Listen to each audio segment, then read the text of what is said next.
शादी के मंडप में एक जबरदस्त धमाका। सब कुछ चल रहा था बिल्कुल परियों की कहानी जैसा। फूलों से सजा मंडप, मंत्रों की गूंज और रानी दिग्विजय की 7 फेरों की तैयारी। लेकिन तभी होती है ऐसी एंट्री कि सबकी रूह तक कांप उठती है।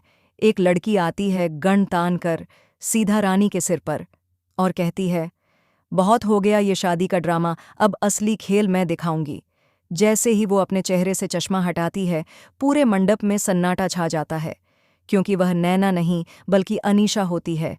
वही अनीशा जिसे सबने खोया हुआ समझ लिया था।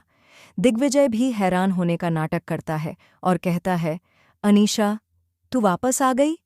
अनीशा अब सबके सामने खुलकर कहती है, तुम सबने मुझे गद्दार कहा, अब देखो मैं कैसे तुम लोगों की खुशियां मिट्टी में मिलाती हूं। और तभी शुरू होता है अनीशा का असली खेल। उसके गुर्गे भी बंदूकें निकालते हैं। पूरा माहौल दहशत में बदल जाता है। लेकिन दोस्तों, ये तो सिर्फ शुरुआत थी। रानी और दिग्विजय की एक नज़र होती है और चाल उलटी पड़ जाती है। एक एक करके अनीशा के आदमी पीछे हटने लगते हैं। कोई कहता है, मैडम माफ़ करना, हमें पैसे चाहिए थे, पागलपन नहीं। अनीशा अकेली पड़ जाती है। वो बंदूक चलाने की कोशिश करती है, लेकिन बंदूक खाली होती है। रानी मुस्कुराकर कहती है, इसमें गोली इसलिए नहीं है क्योंकि ये सारा जाल हमने ही बुना था। दिग्विजय भी सामने आता है और कहता है, हमें पता था अनीशा, तू लौटेगी, और तूने वही किया, खुद को सबके सामने बेनकाब कर दिया।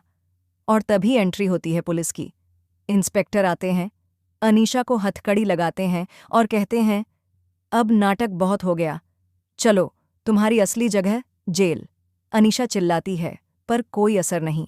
वो कहती है, रानी। अनीशा कभी हार नहीं मानती, लेकिन अब देर हो चुकी थी। फिर आता है सुकून का पल। पंडित जी मंद मुस्कान के साथ कहते हैं, अब जब बुरी शक्तियों का नाश हो चुका है तो शुभ काम में देरी क्यों? रानी और दिग्विजय की दोबारा शादी फिर से शुरू हो जाती है।